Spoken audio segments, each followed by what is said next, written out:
Live back in New York City, the home of anti-Israeli protests, which is outrageous, disgusting, and shouldn't be tolerated. And while I was gone, there were a bunch of them, and I'm starting to think that this mayor doesn't know how to control protests. Well, first of all, somebody should tell the mayor or all the mayors all throughout the country, because starting somewhere in 2020, they forgot this.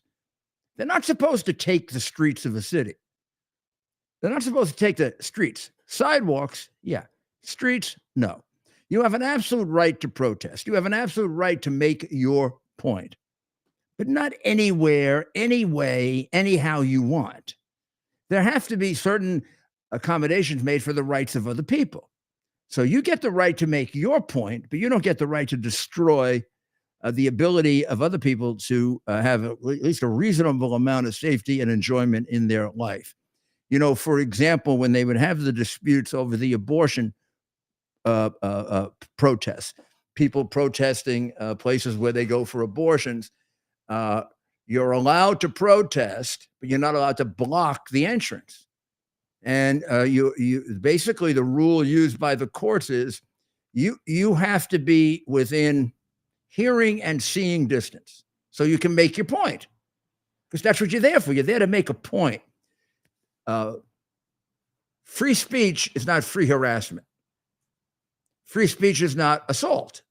Free speech is I have a right to make my point, and I have a right to. It's getting to you. So that doesn't mean I can stand in front of the door and block you from coming in. It means I can stand within some reasonable place where you're going to hear me say no abortion or whatever the hell your message is. So you don't get to take the streets. Now, in a city like New York, we're talking about life and death. You take those streets, you block those streets, and people die of heart attacks. People die of gunshot wounds. The amount of time it takes to get you to a hospital after a fire, after a shooting with a heart attack, is going to be the difference between life and death. Response time, we measure it. We measure it on every single accident. We measure it on every single incident. We've been doing it since before I was mayor. I didn't invent it. I sure as improved it, but I didn't invent it. And I learned what it meant to keeping people alive, and I did things that nobody else ever did before. When I merged the EMS and the police department, we brought response time all the way down. We saved all kinds of lives that we never would have saved before. We used to have a luncheon every year in which we honored the people who did that to make that point. Now, if you're on the sidewalk, okay, it's a little harder for people to walk back and forth. Okay, they got to put up with that, but not on the streets. You don't take the bridges. You don't take the streets. By doing that, you get control over these things. I don't mean control like you can stop them. Control like you can keep them reasonable. They want to make a point. The point they want to make is that Israel is bad, Hamas is good. Do I believe that point is close to insane? It isn't close to insane. It is insane. That is an insane point. That's a point made only by someone who is extraordinarily stupid or evil, or has no knowledge of history, doesn't read anything, has no brain, has no ability to be rational. Hamas is a terrorist organization that kills women and children, just did it. If you need any proof of it, you just take a look at the hostages that are coming out. Are they letting soldiers out? Did they take soldiers? No, they took 2-year-old babies, 3-year-old babies, 79-year-old women. What kind of an organization is this? It's a brutal, subhuman group of people who are operating on 8th century bad values. They were even the bad people in the 8th century. And the fact that we have idiot morons who protest for them, we can't help. They have a right to do that. But they don't have a right to take over the Brooklyn Bridge, the Manhattan Bridge, this bridge, that bridge, which is what they did this weekend, and it should stop. Gosh, That's not a Democratic mayor or a Republican mayor. It's a mayor with common sense stops that crap. Uh, well, a lot of hostages have come out. One, half American. A 4-year-old girl, right? Israeli American. What happened to the others? Biden had a press conference the other day, and the guy writing the column, I want to give the right credit to this because I don't want to be a plagiarizer like the bum in the White House. Guy did a column last week, Douglas Murray. I think he's over in Israel. Doing a good job, by the way. He's got a couple of very, very good columns. But this one really struck me. It struck me that Biden doesn't know what the hell's going on. He was asked about the hostages. And he says, like, when are the American hostages going to be released? We don't know when that will occur. The president of the United States doesn't know when our hostages are going to be released, and hostages are being released to the Philippines. You mean the president of the Philippines has more juice than Dodo Bird? Now, how about this? This is a quote. This is a quote from Dodo Bird. Probably read it from something. We're going to be expecting it to occur. Oh, that's nice. Isn't that nice? He expects that the hostages are going to be released. Isn't that nice? Well, thank you, Joe. I'm glad you expect it. And we don't know what the list of all the hostages are. If you don't know, then who does? You mean all these weeks, you haven't gotten the names of the hostages? You haven't said to these bums, we're not negotiating with you until I see the hostages? Do you know that every hostage negotiator for New York City Police Department is probably taught that day one? First thing you do is you demand to see the hostage. That's in order to do something you don't know how to do, Joe, to take control of the situation. Because not only are you not a leader, you're not even a sensible human being. Doesn't somebody even tell you that? Doesn't somebody even tell you that demand the names of the hostages? Tell Qatar, like, hey, Qatar, you ain't getting no money unless we get the names of the hostages. Maybe they'll get it. Maybe they're tough enough to get it for you. Or don't you have a hostage negotiator with you, talking to you, Joe? Or are you too out of it to understand what they're saying? But you're telling me you don't know the names of the hostages that we're negotiating for? Do you give a damn for American life at all? Let's go on. We don't know what the list of all the hostages are and when they'll be released. But we know the numbers that are going to be released. Good. It's my hope and expectation it'll be soon. I'm a citizen. I'm supposed to have hope and expectations. He's the leader. He's supposed to have conviction. Where did we get him from? Gosh, I've been watching these animal rescue things, and a couple of these animals that were rescued would probably have done a better job than him.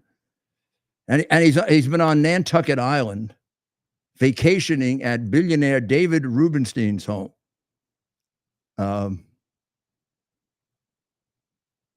Why he has to get free places to go when he's a multimillionaire, I can't quite figure out. But meanwhile, there's no urgency at all to getting our American citizens back. We've gotten one little girl back who is half Israeli, half American. Thank God. No, I mean, she's one of the last people to be released. No expectation of others. No demand. We've got a heck of a lot of leverage over Qatar. Tremendous leverage over Qatar. In fact, we have such leverage over Qatar that I can't imagine how we let them get away with keeping the leaders of Hamas quarantined there and safe there and living in multi-billion-dollar luxury. I don't get it. Why don't we expose that to the world so that these people who are going around protesting for Hamas realize they're protesting for an organization that's corrupt, violent, and corrupt as hell, made up of self-indulgent multi-billionaires who kill children. Now, there's going to be another two-day delay. Is there anyone that hasn't figured out that Hamas has already won what they want to achieve? I want you to just sit back for a moment and think a little. How is it that Hamas has won? Once Hamas did this, right? Once Hamas attacked Israel, they knew there was going to be a massive response because they know what Israel does, right? The history of Israel has been the Arabs kill 50 Israeli IDF members, and Israel kills 5,000 of theirs. It's a function of the size of Israel compared to the 500 million Arabs around them, most of whom have vowed to destroy them. Only maybe 10% of whom really mean it. Everyone in Palestine does. So they knew there was going to be a massive retaliation, but they don't care about their people. Look, they put them right out in front to die. They're sitting over in Qatar, happy, having great fun, and making announcements. Here's how they've won. Netanyahu's goal at the beginning of this war of self-defense was to wipe out Hamas. Not only was it his goal, it really is the only thing he can do to protect his people. Because if he doesn't wipe out Hamas, this will happen again. Maybe not tomorrow, maybe not the next day, maybe at least one more time while Dodo and the coward is in the White House, or one of the cowards that replaces him, like my name is Kamala Harris. And I'm the vice president. And you better not attack. You better not attack the United States. That's what we got on deck. Yeah, this is like if you were a pitcher, right? You got a terrible hitter at the plate. The guy can't even pick up the bat. And on the other side, you got a laughing hyena going, I mean, strike them both out. But the idea is Hamas has now had more than enough time to hide everybody of consequence. The main leaders are already in Qatar. Biden doesn't have the courage, the guts, the wherewithal, the intelligence, the will to put pressure on Qatar to give him up. An average American president would have been able to do that. He's not an average American president. He's the most corrupt in our history and probably the most inept. So they're safe and sound. You're not going to eliminate the mafia without eliminating the 3 or 4 top godfathers, right? Well, they're around. They're safe. They're already safe. They've just gotten 4 or 5 days? They're getting 2 more, right? If in that period of time with the tunnel system they haven't already withdrawn to the southern part of Gaza, where I'm sure they have numerous hiding places, or gone off to countries that are willing to accept them. Now, they may not be willing to accept Palestinians in Egypt. They may not be willing to accept Palestinians in Jordan, but they sure as hell will accept the top level because there's a lot of money involved in accepting the top level. So if they're not gone by now, I'd be shocked. So you're not going to eliminate the top level of Hamas. And you're probably not going to eliminate much of the level right below that because they're going to meld in with the people because you've given them plenty of time to do it. You'll be able to wipe out a good number of them when you go back to war, if you ever get back, and Biden never lets you do it. But the goal of wiping out Hamas is now just being said for the morale of the Israeli people. It is an unrealistic goal in light of the opportunities you have given them to hide, run away, fight back. When you go back, are they going to kill a lot more of you than they were before because they're going to be better prepared and better armed? You'll eventually destroy many of them, but they'll last and they'll be back. And this will all happen again. This has been the history of this under the Democrats, hasn't it? You know, Clinton wasted 8 years and finally offered Arafat everything he wanted. And Arafat told him, stick it up your you-know-what, because I want war, because I make money on war. It's a shame, really. There are times in which America has the right man at the right time to accomplish the right thing. Terrible having the wrong person at a terrible time who's accomplishing disaster for the state of Israel. And in America, the unleashing of anti-Semitism and the level at which it is taking place is completely frightening. I don't know if you saw this. Now, I've never been unrealistic about the fact that there's a strong strain of anti-Semitism in Western civilization. It's not just in America. In fact, it probably was less in America than elsewhere. It's really always been more of a European thing than an American thing. At least I thought. But to listen to these protests and the hatred coming out of these people in the Ivy League schools, and not just the students, but the teachers, and the anti-Jewish attitudes and feelings, even some of the anti-Jewish attitudes and feeling of some of the Jewish people who have joined them, is takes you back a couple of thousand years, not even to Hitler. I mean, it takes you back thousands of years. I mean, you have people sort of trace a lot of people who are not educated any longer, because we don't educate anymore, probably can't take this back as far as it should go. But somebody who is not a historian, and somebody with whom I probably have a significant number of political differences, did an excellent job of explaining it on his show the other day.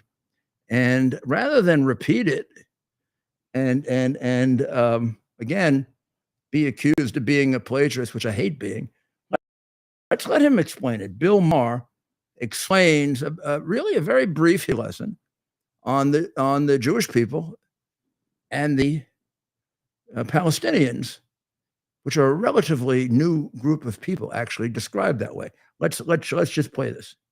This is Bill Maher explaining it. I would submit that Israel did not steal anybody's land. This is another thing I've heard the last couple of weeks, words like occupiers and colonizers and apartheid, which I don't think people understand the history there. The Jews have been in that area of the world since about 1200 BC, way before the first Muslim or Arab walked the earth, 1,000 years before. I mean, Jerusalem was their capital. Okay, so if it's just about who got there first, it's not even close. There have been a continuous Jewish presence. Yes, the Jews were the ones who were occupied by everybody. The Romans took over at some point, and then the Persians and the Byzantines, and then the Ottomans. So yes, there was colonization going on there. Beginning in the 20th, 19th century, they started to return to Palestine, which was never an Arab country. There was never a country called Palestine that was a distinct Arab country. And yes, there was a problem there because there was two people who wanted to share the land, which is why the UN in 1947 said, okay, we're going to partition it. I mean, first of all, the two-state solution has been on the table a number of times. There could be an Arab capital in East Jerusalem now if Yasser Arafat had accepted that in 2003. He did not. I mean, that, of course, it's much more complicated than that, but that's as good a description as you're going to get of a complex history that has been completely warped by a corrupt press. This has been the ancient land of the Jewish people since we can trace the Jewish people. The phrase "return to Jerusalem" is as old as the Jewish people.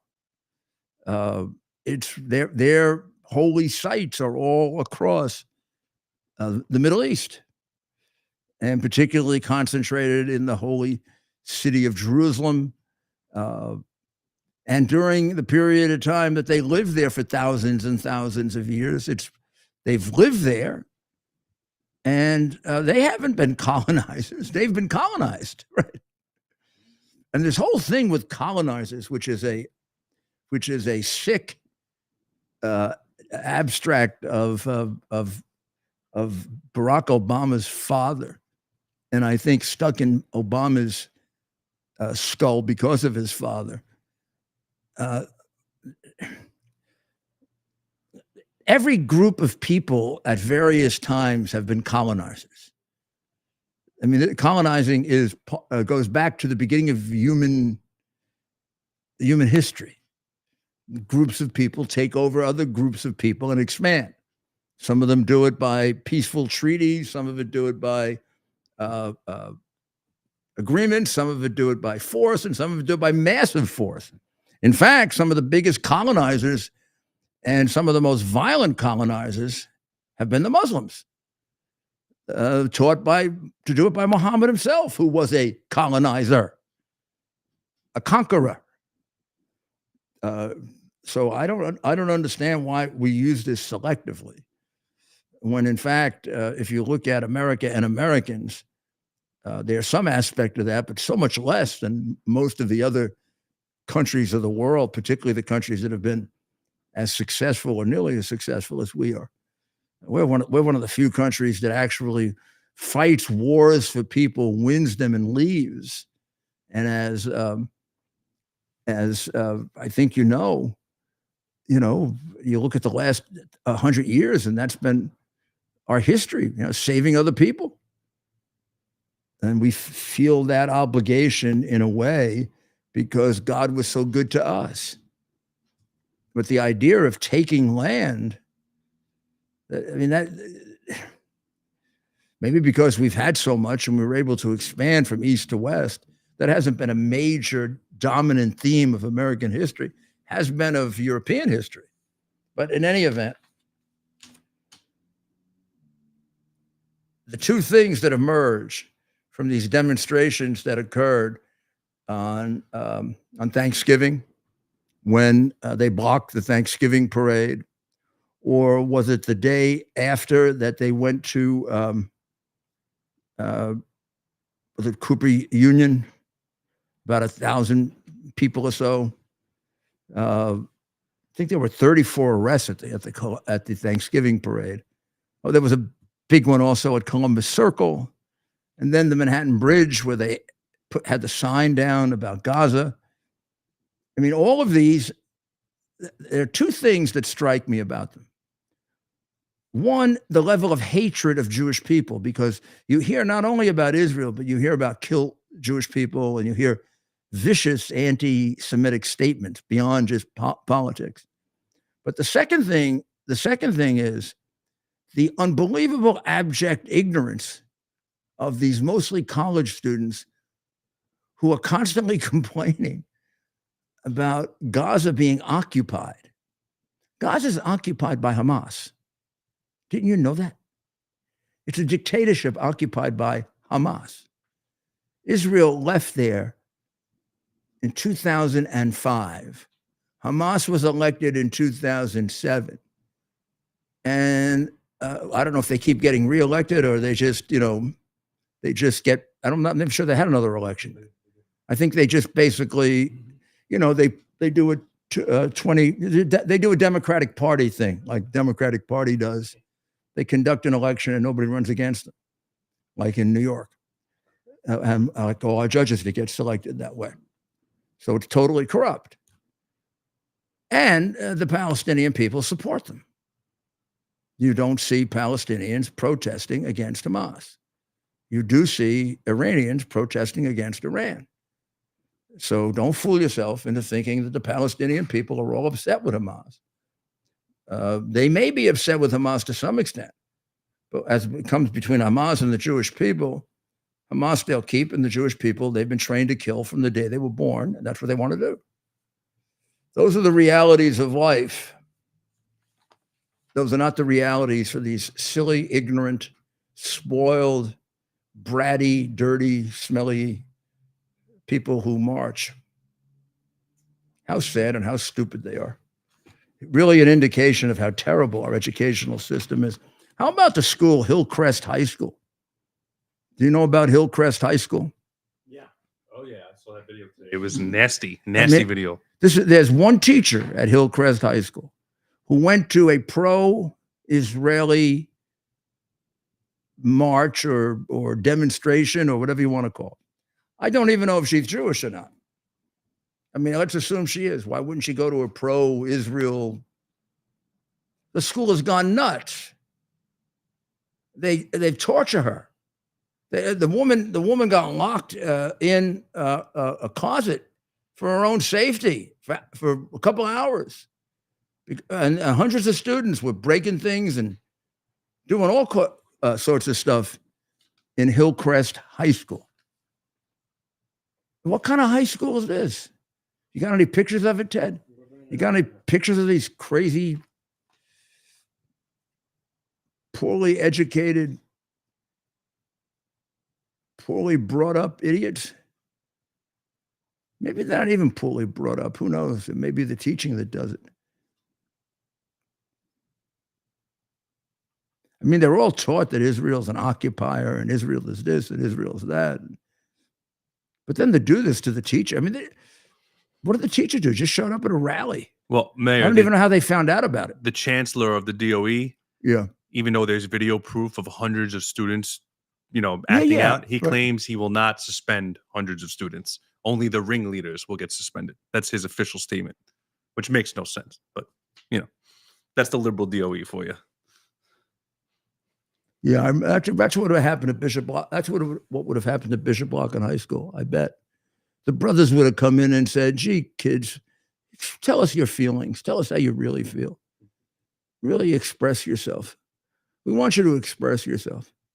We don't want to get in the way of your expressing your deepest felt feelings, even though they're completely ignorant and devoid of any facts, even though they show massive hatred that you must have developed somewhere. But we're going to let you express it all you want. In fact, we don't run the school, you do. Wouldn't have happened at the Christian Brothers School because the first couple of kids that have been decked, and that would be the end of it. Oh,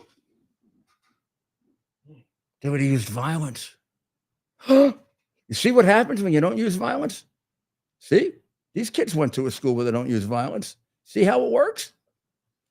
That's why that using violence was so bad. Spanking kids and nuns hitting you on the knuckles and brothers slapping you across the face. That was terrible. Those schools used to be, I remember Bishop Block High School was so violent. The kids would have demonstrations like this every day. Now, you have no violence in the school. The teachers can't use any violence. And look how the kids turn out. They're so wonderful. Well, now, Mayor, they're calling Wednesday to ruin the Rockefeller Tree Center lighting. They want to flood the Tree Center light for no reason. These are the kids who don't get spanked, right? Right. They want to just go there, interrupt. They don't get hit with rulers. They say we don't deserve to light a tree when Palestine's being occupied. That's what they're saying.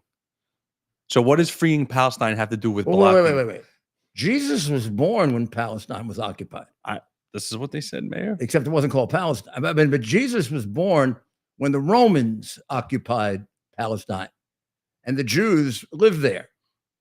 And the Palestinians if there was a Palestine and it has any relationship to Gaza, it was called they were the Philistines.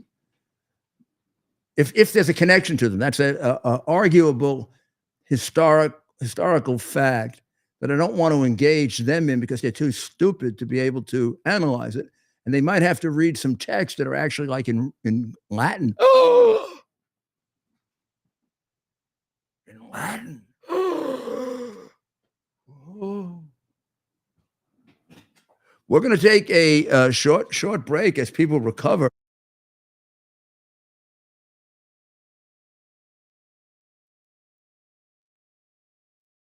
Towers Foundation delivers on its promise to do good and never forget the sacrifices America's greatest heroes have made for us. Heroes who risked their lives to keep our communities and our country safe. Heroes like United States Marine Corps Captain and pilot John Jeremy Sachs. Captain Sachs sustained fatal injuries when his military aircraft crashed during training, killing him and 5 other service members. He's remembered by loved ones as courageous, brilliant, and devoted to his career, family, and friends. John is survived by his wife, Amber, who gave birth to their second daughter 3 months after his death. Tunnel to Towers paid the mortgage on the family home for Amber and their 2 daughters. The foundation has helped over 1,000 military and first responder families navigate the worst of times by removing the burden of a mortgage payment. Our nation's heroes and their families need your help now more than ever. Donate $11 a month to Tunnel to Towers at T2T.org. T2T.org. That's T, the number 2T.org. T2T.org. Please donate now. Oh, you caught me reading. Not allowed anymore. The Biden administration said you can't read because Biden can't read. Well, he never could, actually. That's why he left back in the 3rd grade. He failed reading. But now he can't read because he can't remember the words that he's reading. But this is, I just wanted people to know, just in case. I mean, we used to do this. They call this is called a book. This is a book. This is a soft cover book. There are such things back there as hardcover books. They're just like Kamala Harris would say, what's the difference between a soft cover book and a hardcover book? The soft cover book is soft. The hardcover book is hard. And books are hard, Kamala would say. Was one time, a long time ago, I used to read them. But now see, you just go from page to page, you read. Now, I particularly like to underline. But I mean, if you don't want to underline, you don't have to. It might help you do something called remember. Because then at the end, we give you something called they don't do comprehension tests anymore, right? You just do it on the honor system. The kid walks in and says, hey, teacher, I read the book.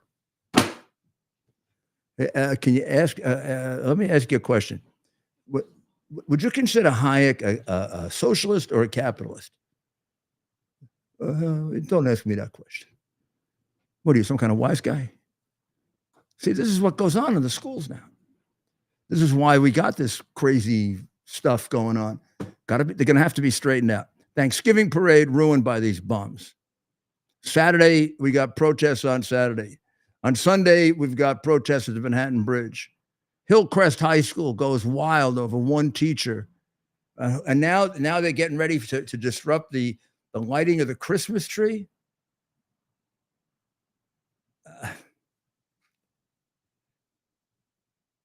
They got to get arrested. Stuck in Rikers Island for a few days. And let them, right? Mm-hmm. You know Rikers Island. Oh, Mayor, they would like it there, wouldn't they? I mean, it's so nice. I'll tell you what, if you want 3 hots and a cot and a nice small room, sure, it's for you, but you might get killed. You know, sometimes it's good if they see that and then they never go back. They say to themselves, oh boy, I don't want that anymore. Thank you. No more. Thank you. No more. So let's catch up on a couple of items you may not know about. Derek Chauvin. You remember Derek Chauvin? He is the police officer that was convicted of killing George Floyd. It turns out that George Floyd did not die of any injury caused to the neck. He died of, I'm not sure he died of, did he die of drug overdose? Was that the official cause of death? Saying fentanyl overdose, Mayor. Fentanyl, a massive amount of fentanyl, so large that they can't even imagine he was walking around, but he was obviously not in a state that was normal. Boy, that seems to throw that case into a little bit of a confusion, doesn't it? Wasn't he convicted of murdering him? Yeah, the Supreme Court just said they're not going to hear his appeal too, which is too bad. Well, the Supreme Court, the Supreme Court doesn't want to get involved in anything. See, the Supreme Court they found some kind of new rule in the Constitution that they don't have to take controversial cases. Yeah. I don't know who put that in there. Sure as hell wasn't Madison or Hamilton. I don't know who said they don't have to take controversial cases, or they may hurt their reputation if they decide a controversial case. Well, did they ever hear of something called justice? This is outrageous. I mean, I don't know when the Supreme Court got the case, though, that issue was there. I think the issues it went up to the Supreme Court on was prejudicial pretrial publicity, failure to move the case out of Minneapolis, exculpatory testimony that wasn't turned over. This probably will allow another appeal. I don't think the Supreme Court has heard that there is a material difference now in the cause of death, which would, of course, put in jeopardy what he was convicted of. You can't be convicted of murder if you didn't commit the murder, right? If something else committed the murder, you could be convicted of assault or major crimes of assault, but the conviction itself would seem to me is completely invalid. And I don't think the Supreme Court has had a chance to hear it that way, because I don't think the difference in the coroner's opinion was available when they did the first appeal. But let's see what happens. The other thing that's very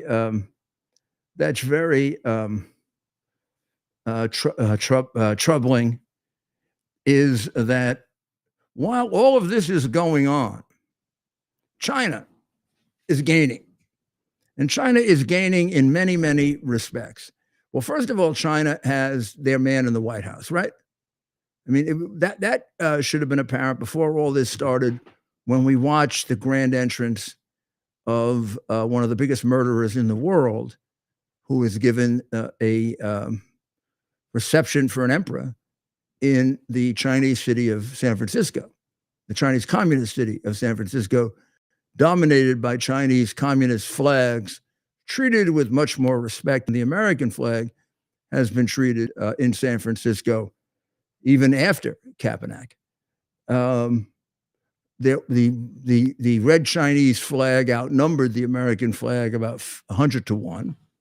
The Chinese people were very happily smiling and waving, and one would never know that the person going by has killed more Chinese people than any living human being.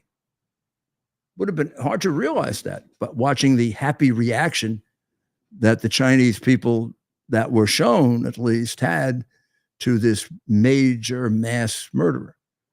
And he was being feted not only by the president, but by the guy the president thinks will be the next president, Newsom, who has gone over already and gotten Chairman Xi's blessing to be president of the United States. He went over about 2 months earlier so that he could present himself to the chairman, who apparently really calls the shots in the United States. Well, at least it looked that way with the reception that he got. I mean, reception was fabulous. I mean, every stop was brought out. Must have been 40,000 Chinese flags, Chinese people, Chinese dragons. Happy people too. Very happy people. I mean, very happy apparently with the progress he's making in eliminating the Uyghur people. Very happy with the progress of the genocide there, which is going along really well since Biden has lifted some of the sanctions that went along with that. which is like saying, hey, we don't want to get in your way. If you're eliminating them, might as well get it done quickly. He's also done away with some of the sanctions for the other wonderful practice they have with the Falun Gong, which is to take out their kidneys and sell them, very often causing their death. But they have never much use for the Falun Gong either. There was a period of time where they just went ahead and killed something like 1 million of them. Cool. 1 million. Was that this murderer or the one before him? I don't remember. I think it was the one before him. It wasn't this murderer. But I mean, he'll catch him. She looks like he is a stone cold killer, and I think that must be what they like so much about him. He's such a good killer. Does a pretty good job on Christians too. He kills a lot of Christians. Since he gets a lot of cooperation from both the Catholic and some of the Protestant denominations, he doesn't have to kill all the Christians. I mean, I think the Pope lets him appoint his own bishops. You go figure that one out. That must be somewhere in liberation theology that Pope Francis learned in communist. He's from Argentina, right? Yeah, from the communist part of Argentina. Argentina just got a conservative new president. We'll see what happens. But the Pope Francis, who, when he was named Pope, there was a real debate about whether he really adopted liberation theology. Looks like he's taken it to extents even beyond liberation theology. Liberation theology is theology interpreted by Marxists. Now, how you can do that is hard to understand, since the core of Marx's philosophy is there is no God. And the core of Christianity is that, yes, there is a God, and Jesus Christ, his son, came to save us. So I'm trying to figure out how the Pope is working this together, but somehow he is, and the church is in terrible turmoil. He just fired a bishop in Texas who seemed like a regular, ordinary Catholic bishop, teaching the things that Catholic bishops teach. If you believe him, you believe him. If you don't believe him, you don't. But apparently the Pope has problems with him teaching some of these things. So that, I mean, in addition to all of the other problems we have with a world that's amoral, we got a Pope that we can't figure out quite what he is. Wow.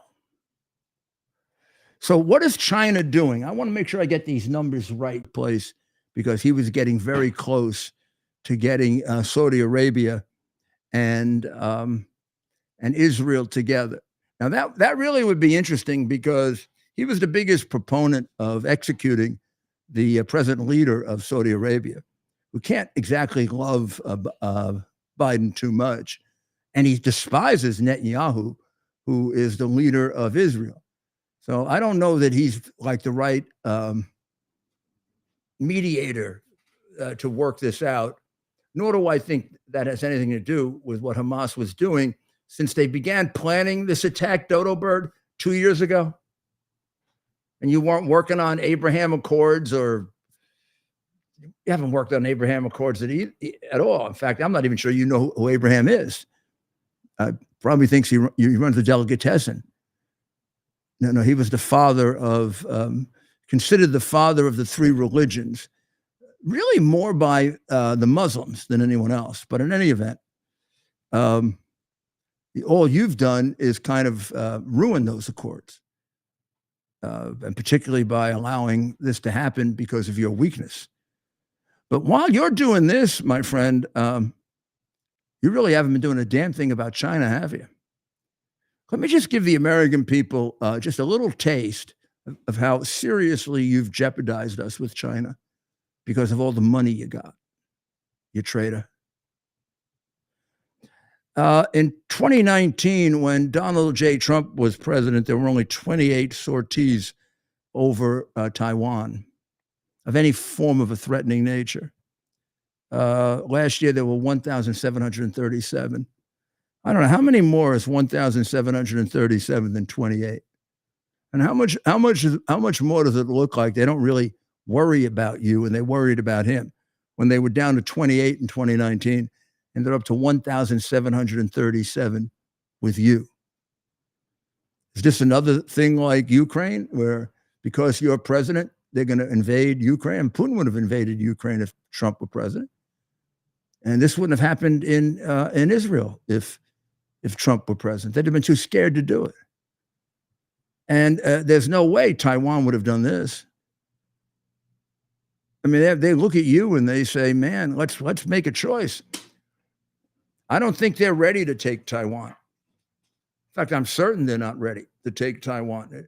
You're moving them up. You're creating an issue for Xi, which is, do I do it prematurely while I have the weakest president in American history in office, who has allowed Putin and Hamas and Afghanistan and the Taliban, actually gave the Taliban $85 billion in arms, making them the best armed terrorist group in the history of the world. You're pumping hundreds of millions into Iran, see how many people they can get killed. So, I mean, you are like the perfect patsy that they've been waiting for in order to attack Taiwan, except they're not quite ready. They probably want about another 4 or 5 years of military preparation. But who knows? They may end up with a real president. We're going to take a short break and we'll be right back. And consider that for a second, if we had a real president. Our device is something that you can plug into your television, and now you can use your television as a social television type experience. So in the Portal universe, you can watch your favorite content creators' videos, live streams, music. We also have TV subscriptions as well. Subscriptions. You can also regular channels, all the sports. Right. You can actually cut your cable from your cable subscription and get QUX TV on our QX TV boxes, and you can pay half the price that you're currently paying for your cable television subscription, and you can get all the best premium TV channels and more. I mean, it's really, there's so much on there, Rudy. I mean, you've seen it. No, I've seen it and I use it, and it's good. I mean, it's just exactly the same except for half the price. Plus, nobody is finding out what I'm watching, and that's not being reported to anybody. Right, so you have absolute privacy using this device, which you don't have on other devices out there currently on the market. This is absolutely great. QUX.TV is how you can find out about it. QUX.TV. Use promo code RUDY to receive $30 off. Rudy Giuliani back with America's Mayor Live. Ted was asking me about the book. The book is by F.A. Hayek, who is a great, great economist of the 20th century, one of the greatest. The Road to Serfdom. And he was an economist who really developed modern day capitalism. And someone whose books, this one probably, and one other, are probably the two that should be read by the next president, because he's going to have to do what Hayek talks about in this book. And any economist would understand what I'm saying. This was a very, very, very important book during the Reagan administration. And one of those that helped to readjust our economy after the catastrophic damage done by Jimmy Carter. So I just picked it up because someone just sent it to me and I'm reading it. But I just wanted to point out that nobody reads, which is a terrible thing, because that's how other people get to brainwash you. You got to do your own reading. You got to do your own thinking. You got to do your own talking to people. You just don't accept even what I say or what anybody. You just accept it and analyze it. And if it works, fine. But if it doesn't make sense, then don't accept it. I mean, it doesn't make sense that you'd walk around with a sign, "Stop occupying a country," if you just went back and read the newspapers and found out that in 2005, Israel voluntarily left Gaza because they didn't want the problem of occupying it any longer. Now, understand that it's not so unusual when when the country right next to them called Egypt doesn't want to let any of them in.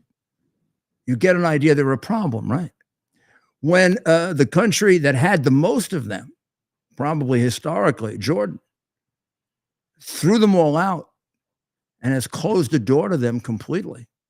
And even now will not let a single refugee in. You got to get an idea. They're a problem. And when you consider that the king of Jordan's wife is half Palestinian and he still won't let them in, does it start to make sense that they're a problem? There's something wrong here. There's something wrong with all these kids in the street protesting for them. There's something wrong with the Republican presidential candidate who shouldn't be a presidential candidate because she's not qualified, but who says that the Palestinians, half of them should be allowed in the United States. They're really very good people. They don't support Hamas. Was she out of her mind? Where did she get that idea? Drinking at the UN, probably. The water in the UN. I mean, you tell me, Haley, where the hell did you ever see a protest against Hamas? Who voted Hamas into office? Was it Martians? I mean, you really are quite a piece of work. You walk out on Trump right before the midterm elections because you don't want anyone to be dirty about it. And then you tell us that, now your new thing is that Trump can't be president because he doesn't have the right tone. So we're going to elect the president with the right tone. The president with the right tone who wants to let Palestinians in. How do you figure that works? You like that, ladies and gentlemen? She'll have the right tone, but we'll have a bunch of Palestinians run around who like to chop babies' heads off. Seems like a good idea. Man, I got an interesting poll for you. This is a new one. Since November 22nd, 2023, 3/4 of Palestinians support Hamas attack on October 7th. 3/4 of Palestinians. So that means only 25% of them disavow what Hamas. And you think we can figure out which ones those are so she could take them here? Sure. If she wants them, she can take them all to her house. We'll never be able to figure it out. Where do we get these people? What about Romney? Well, we got to talk about Romney. Romney's not going to vote for he's going to vote for a Democrat if Trump runs. For a Democrat, for a communist, he's going to vote for a communist. He also had to throw Vivek's name in there. He said he wouldn't. He had to throw Vivek's name in there too, right? He wouldn't vote for Trump, but he also had to throw in there. I wouldn't support that Vivek guy either. Vivek Ramaswamy. He said Vivek. He said most Democrats would be an upgrade from Trump. Yeah. Is he stupid? So it's like what? So it's almost like the reverse of an endorsement, right? I'm likely to support the guy that Romney is least most likely of them to support. like Schumer. Schumer would be an upgrade from Trump. Yeah. What about AOC? AOC, right? Yeah. Rashida Tlaib. They're all upgrades from Yeah, Trump. yeah, they all be great. They'd be great. Yeah, He's basically saying Trump's he the has weakest no candidate. idea of the. I mean, they all voted for everything Biden. This country is in turmoil. This country is in one of the worst conditions it's been in ever because of this president, and every Democrat supports his policy. Now, how the hell can you be a Republican and say that you'd vote for a Democrat over Trump? I mean, this is a personal vendetta, and it comes down to the fact that the man is jealous. I mean, Trump, he should have won, he thinks, and Trump is the one who won. There's a problem. There's a difference between him and Trump. Trump has balls and he doesn't. I mean, he's a complete chameleon. This is a guy that changed his position on every single thing so he could run for governor of Massachusetts. And then when he ran for president, I ran against him. I know it. He changed his position on every single thing so he could run for president. He was pro-choice. He was pro-gun control. He was pro sanctuary city. He had about 8 of them in Massachusetts. And I'm missing one other that he was pro. Well, he became pro-life. I think that was the 3rd time he changed his position. He had been pro-life, pro-choice, pro-life. On the gun issue, he didn't just change his position. He became a lifetime member of the NRA. Right when he was running for president. Which, of course, is a lot. How can you become a lifetime member when you're 50 years old? It's a freaking life. You get half-life. And then they asked him, "Do you like to hunt?" And he said, "Oh yeah, I like to shoot those critters." It was obvious he had never hunted. It's just a damn, well, you know what you call him? A damn liar. A liar. Because he was so desperate for public office. And then he changed his position on life. He changed his position on guns. Oh, and then he became, close down the border, close off the border. What you're missing, Mayor, is I don't know if you said this, he's changed his mind about same-sex marriage multiple times as well. Oh yeah, he had about 4 positions on same-sex now, marriage. Since 2022, he's for and it. that was when there were only 2 sexes. Imagine now. Right. With all the genders we have, he probably has about 45 positions on. Right. So in 2022, he reversed his position for 2 genders. Now he believes anyone should be able to get married. All those different genders, all 48. That's what this says. Yes. Does he believe in 48 genders? Who knows? That guy. If that guy believes any Democrats upgrade from Trump, who knows what he could believe? I thought he was a Mormon. They supposedly have religious beliefs, right? I thought he was a Mormon. Mormons are they're supposed to be pretty moral, right? Boy. He also was against the commuting of the sentence of Roger Stone. That's another interesting fact about him. Oh, that's just pure bitterness. Him and Pat Toomey, 2 guys. Yeah. Well, that's just bitterness. Yeah. That's all bitterness and anger, and would have been a terrible president. He got his head kicked in by Candy Crowley. She contradicted him, and all of a sudden he went under he's one of the few people at a presidential debate who went under the podium. Have you ever seen that happen at a presidential debate? Yeah. She whacked him around, told him he was wrong. He was actually right, but he didn't have the guts or the toughness to say, "Crowley, you're wrong. I'm right." And instead, he put his head down, and that was the end of the campaign. He didn't, and that answer had been worked out for him by Senator Graham. He couldn't give it because he got so frightened. No, this was a pathetic guy, and it's pathetic the way he handled Trump. It's all out of jealousy, complete jealousy. Trump won a position that he could have won. Somebody qualified could have won that position against Obama, and a lot of it he lost by getting ripped apart by Candy Crowley and not having the guts to handle it or the wherewithal to handle it, which is why he wouldn't have been a good president. He'd have been sort of a Biden type that'd get himself pushed all around the world. Every single thing would be on the one hand, but on the other hand, and what's the popular thing? I'm pro-life, I'm pro-choice, I was pro-life, I'm pro-gun, I'm anti-gun, I'm a lifetime member of the NRA. Oh, yes, I love to kill those critters. Yeah, somebody told me critters, but I don't know what critters are. We'll see.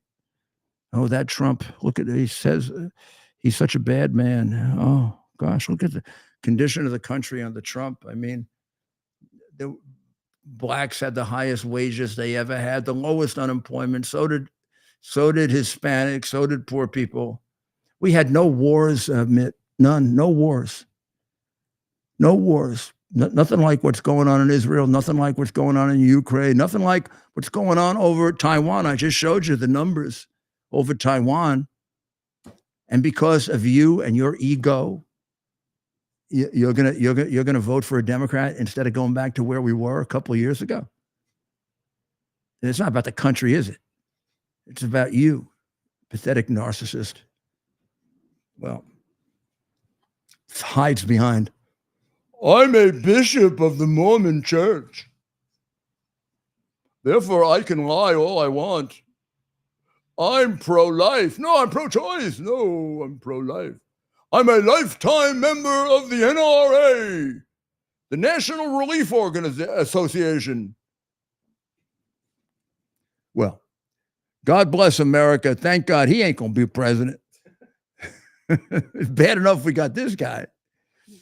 And God willing, it'll be a guy who, stands for something named Donald J. Trump. And we're going to do everything we can to make sure that that's the case to save our country. Well, God bless you. God bless the people of Israel.